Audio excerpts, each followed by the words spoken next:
here at the Ontario Science Center. We are watching the drone show. And Check the it out. movie's all the way back there. Whoa!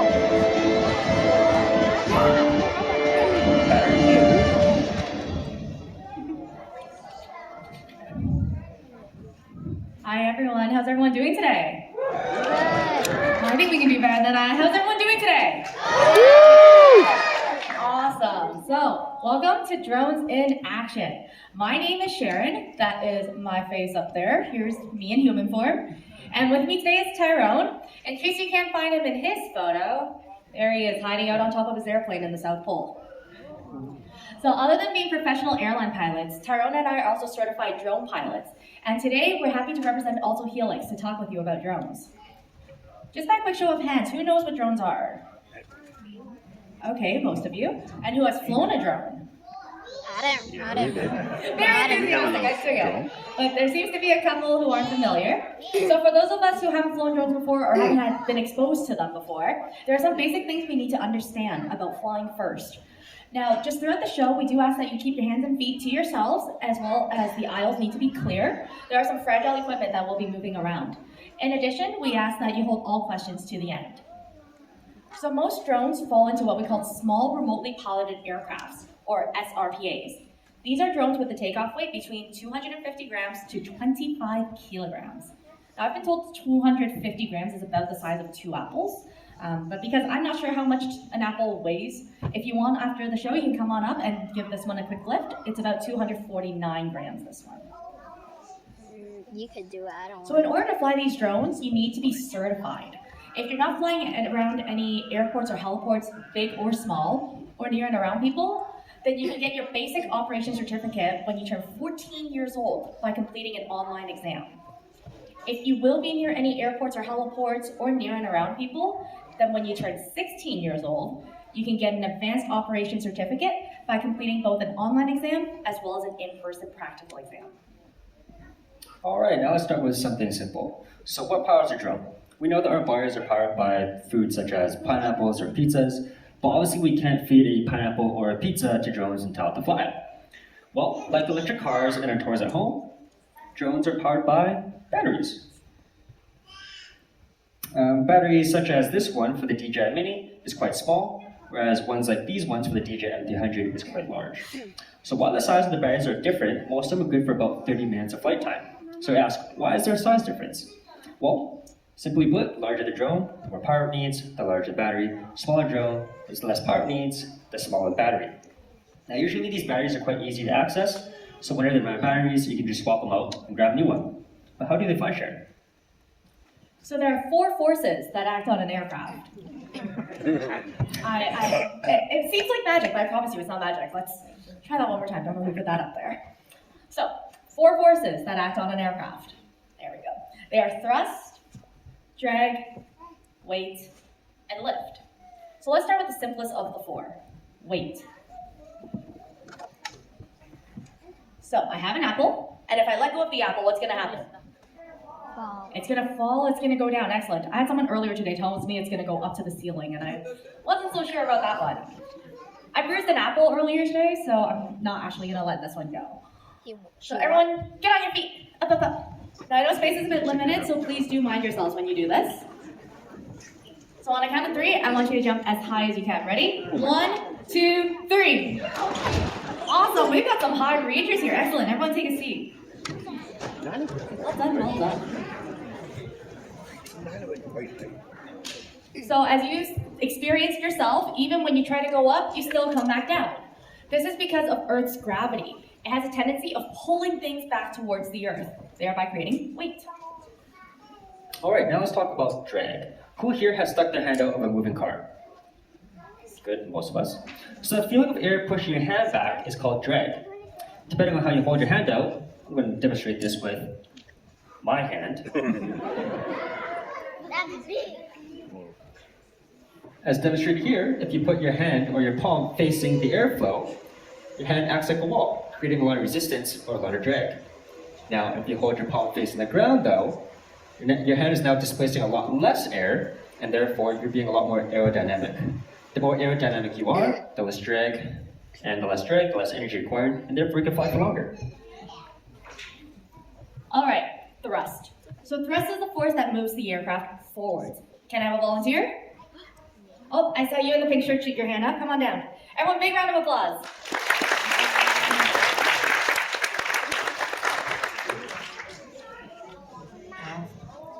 Hi, sweetheart. What's your name? Mariam? All right, come on up, Mariam. All right, so I want you to stand right here for me, would you? All right. Now, on a count of three, Miriam, I want you to jump on this as hard as you can. But before we do that, who thinks Miriam's gonna be able to hit the ceiling with the rocket? Who thinks she might miss it by a bit? All right, Miriam, you got some challenges. Are you ready? All right, everyone, let's gather together. On a count of three. 1, 2, 3. Whoa! Well done. I think that one hit the ceiling, guys. Awesome job. Thank you so much, Miriam. You can go back to your seat now. I kind of want that too. That looks cool. Except I love the enthusiasm.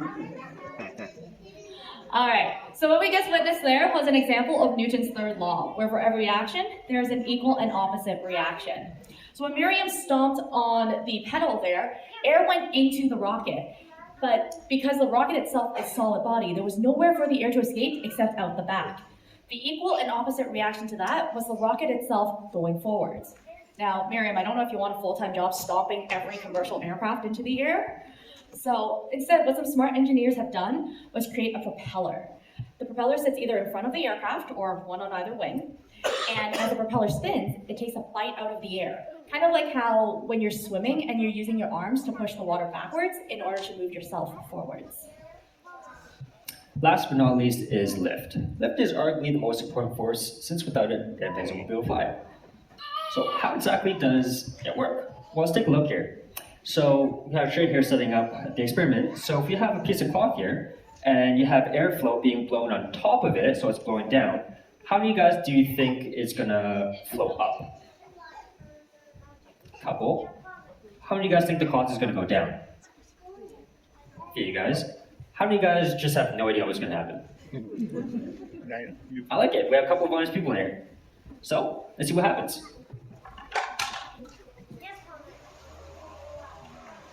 Well, there you are. So even though it's blowing downwards, it's floating. So what is going on here? What is happening? Well, Bernoulli figured this out, so we call this the Bernoulli principle.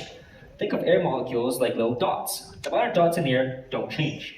What does change, though, is how fast they move. In an open space like this, the faster the dots have to move, the less dense they are, meaning they're lighter. Whereas the air that is underneath the sheet is undisturbed. So it's heavier compared to the air on top, which pushes the sheet upwards towards lighter air. When flying an airplane, though, we can't just stick a big fan in front of it and hope for the best. So again, the smart engineers came up with a wing design to help with this process. So let's cut open the wing right here and take a look at what we call the profile of the wing. This part, we call it an airfoil. So let's pretend that these arrows are air molecules flowing over the wing. The top of the wing is curved, which means the air has to travel further and therefore also faster by comparison. Did you see that? Let's see that one more time in slow motion. Yep. So the top of the wing right here is curved, and as you can see, the green arrow needs to travel a further distance, thereby also traveling faster than the red arrow. This in turn creates an area of low pressure on the top and high pressure on the bottom. The high pressure, being the stronger of the two, pushes the wing upwards, thereby generating lift. Now, this drone on my left, your right, is called an EV. We call this a fixed wing drone since the wings are fixed. This drone here in center stage is the M300. We call it a rotorcraft since it has rotors that spin, very much like a helicopter does. So clearly it doesn't have any wings, so how does it fly? Well, it actually does have wings, sort of. The propellers are shaped like wings themselves. So the rotors spin to speed up the air above it, which makes it a low pressure region, and the high pressure region underneath pushes the blades upwards, and along with it, the drone itself. The propellers spin in different directions, and depending on which ones are spinning faster, the drones could behave differently.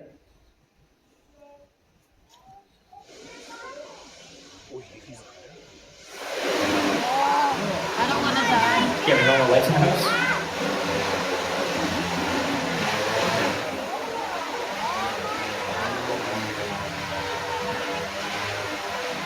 So, as you saw, when you have all the blades that are spinning faster, it's going to climb.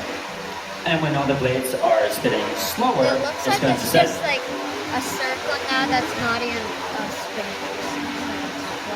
Now, we do have inhibitors on this drone for safety issues, so obviously we can't fly it too high because it does detect that it does have a ceiling. So we're going to keep everything very low over here, okay? So when the drone has the clockwise propeller spinning faster, it's going to go clockwise.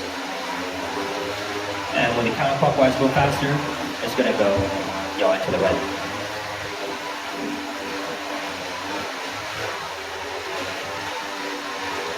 And when the ones that are on the left go faster, it goes towards the left. And when the ones on the left go faster, or your right, it's going to go to the right. When the ones in the front go faster, it's going to go forwards. And when the back ones go faster, it's going to go backwards. Like so. Pretty simple, right?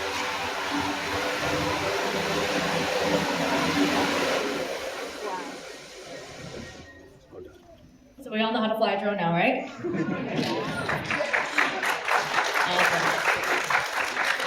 Oh, we didn't Do you get want to fly? So now that we know how they fly, what can drones be used for? Anyone know? In the yellow hat? To deliver packages. Yes, videos, bird's eye view, very lovely. Anyone else? Yellow shirt right there? look at the camera. In the military, that's actually where drones were first developed, for the military purposes. Anyone else? In the red shirt? Witnesses, so being a watch eye for everything that's happening. Awesome. So now, can we have an adult volunteer?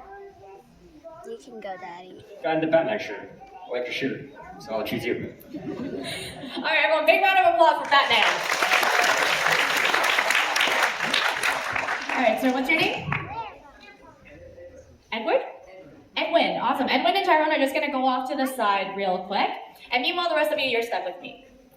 So we're gonna go over some drone uses. For the hobbyist pilots, as we mentioned, drones are excellent for capturing beautiful sights, both photo and video. This is actually a shot I did over Markham Museum, just using this little drone right here. And as you can see, the quality is still very breathtaking. We gotta get one of those. For companies, drones are great for saving on money and doing work that can be considered dangerous for workers. The work that needs to be done determines the attachment, or what we call payload, such as the one you see here, that gets connected to the drone. For example, with a simple high-quality camera, instead of sending a worker high up to do an inspection, a drone can be quickly flown up instead to transmit photo and video content instantaneously to conduct the inspection, as well as for future record keeping. With a multispectral camera, it can capture images from specific bands of light, such as red, green, and blue, to create a map of the field. Farmers can then analyze this data by comparing it to a vegetation guideline. This allows them to pay more attention to any problem areas on their field. With mapping tools such as Pix4D, construction managers can capture images that can be manipulated on the computer. Even cooler, this program captures in 2D to generate a 3D model. This means that if a project manager wants to measure, say, the size of a specific pile of dirt, he can do that using this model rather than going back to the construction site and using all the rulers and everything. Drones can also be pre-programmed to fly from point A to point B, delivering your everyday online shopping orders or even life-saving first aid supplies. This is especially important for remote areas, inaccessible areas, or any disaster relief area where a drone deployment would be faster than flying in a crew with first aid supplies. Who here came from out of town? Quite a few people. In the gray shirt at the top, where'd you come in from? Yep. I see your buddy turning around to look at the person behind you, but it's you. Sorry? Hamilton. Oh, who yelled Hamilton? Because I don't think it was whoever. Oh, that works too. Hamilton, how long was the drive? About an hour, give or take? What if I tell you you can do that faster? So back in October of last year, a drone flew from Toronto Western to Toronto General Hospital to deliver an urgent set of lungs for transplant. That trip by car without the horrible Toronto traffic is easily 10 minutes, but the drone did it in just half the time. If drone delivery is that efficient over a short distance, imagine how much more time could be saved over a longer distance. Hamilton, for example, you got to come around the lake, but a drone, it can just cut right across, saving very valuable time. And also any traffic on the QEW and 401, because we all know that's not fun to sit through. All right, demo time. So we're gonna do a mock search and rescue mission, okay? So Edwin, if you'd like to join me on stage here, he's been given a quick basic lesson on how to fly a drone. And what we have here is a thermal camera attached to this drone. And what we're gonna do is we're gonna be looking for hotspots. Not quite the thermal, gotta switch it up. There you There go. we go. So this camera's gonna pick up hotspots, so all you guys are gonna be glowing red. Whereas Mr. Skeleton here, though, is gonna be glowing black, or he's gonna be much darker, because he's not warm-blooded like us. So, we're gonna try to find Mr. Skeleton, okay? And all you guys are gonna help us find him. It's all yours, Edwin. Your show.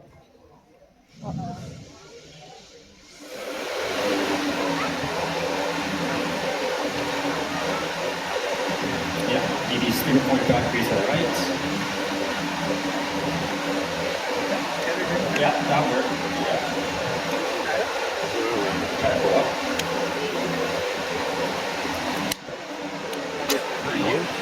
Hi, you guys.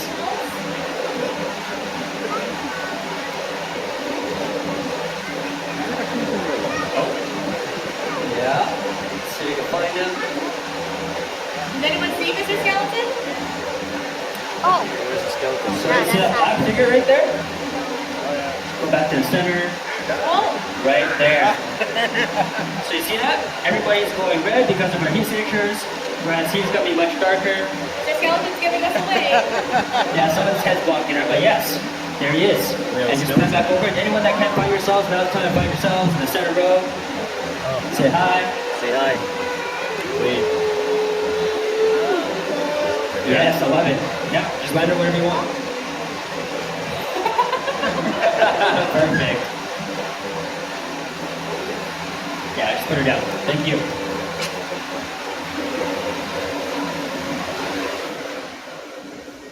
Thank you very much, everyone. That was done perfectly. Used for search and rescue, So while this too. was a basic demo, it is actually a real-life application of drones that first responders do. Let's hear from Brent from the Ontario Fire Marshal to see how him and his team uses drones. Hello everyone, my name is Brent Sterling. I'm a district fire chief with the Tate Township Fire Department, and I'm also an emergency response specialist with the Office of the Fire Marshal. One of the applications for drone technology that is evolving quite quickly now is in the use for hazardous material response.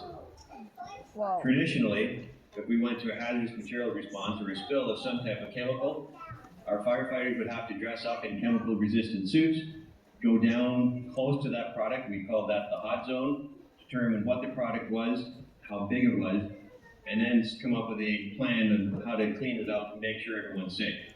Now, we can simply send the drone down to gather information for us by way of videos, photos, and even air quality without sending out one firefighter into that dangerous environment. So drones are helping keep emergency responders safe. Another application would be at a motor vehicle collision. If a vehicle was down a deep gully or a ravine, firefighters would have to rappel down by rope, figure out how many people were trapped or hurt, what type of equipment and resources they need, and then send down another crew to bring those equipment with them. With a drone, you can simply fly down while everyone else is setting up and getting prepared to deploy, and even have one-way communications with the victim. With drone technology, firefighters are able to respond more to you safe, and makes us more effective. All right, thank you, Brent, for that informative talk. Now, I've got one more surprise for you guys, okay? Now, sometimes drones are just not the right tool for the job. This could be an area that's too difficult to access or just can't fly into. In that case, we deploy our buddy Spot. In that case, we deploy our buddy Spot. Well, it seems like Spot's a little bit shy, so we're gonna need your help. But before we get into that, just a quick reminder, keep your hands and feet outside the aisles, and please remain inside your seat, please, okay? So on the count of 3, we're gonna call Spot, okay? And give him a little bit of encouragement, because he is a little bit shy. 1, 2, 3, Spot. I don't think that was loud enough. 1, 2, 3, Spot. Does anybody see him? Oh, got him! Back at the stage. Or stairs. Where is coming? Now remember, everyone, hands and feet and children outside of the aisles, please.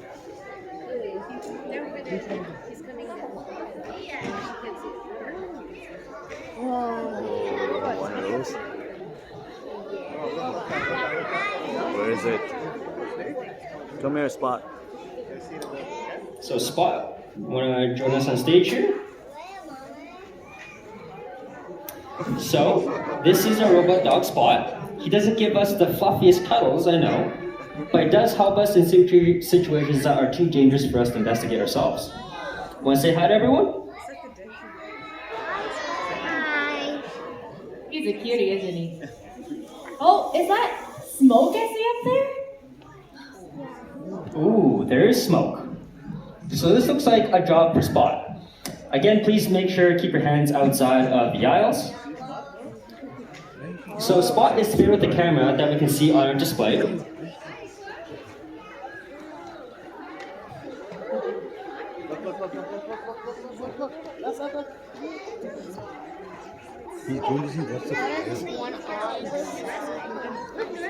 There it is.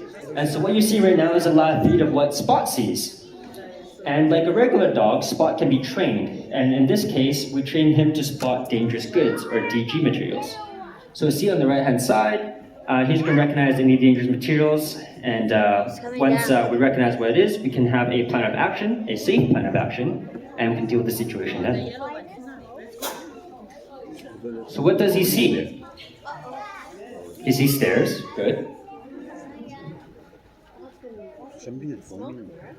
And you can see on the left, he sees the sign. And if we walk closer, it says 1845. Anybody know what that code is for? 1845? Well, it just stands for a leaky fog machine. So it's perfectly fine, non-toxic for us to breathe into. And yeah. Alright, I don't know about you guys, but my heart was something. But we're all safe, crisis averted, excellent job. So, while Spot makes its way back down, I would just like to take this opportunity for thanking everyone for joining us today. If there are any questions about drone licensing, purchasing, our experiences, or anything else, please feel free to come on down to talk with us.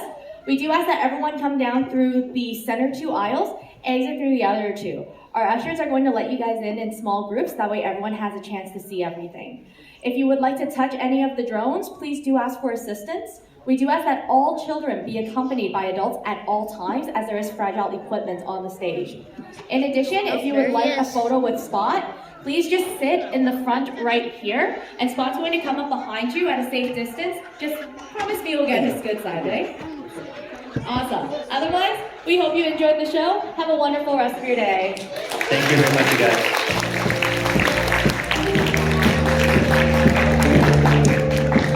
Let's go see Spot.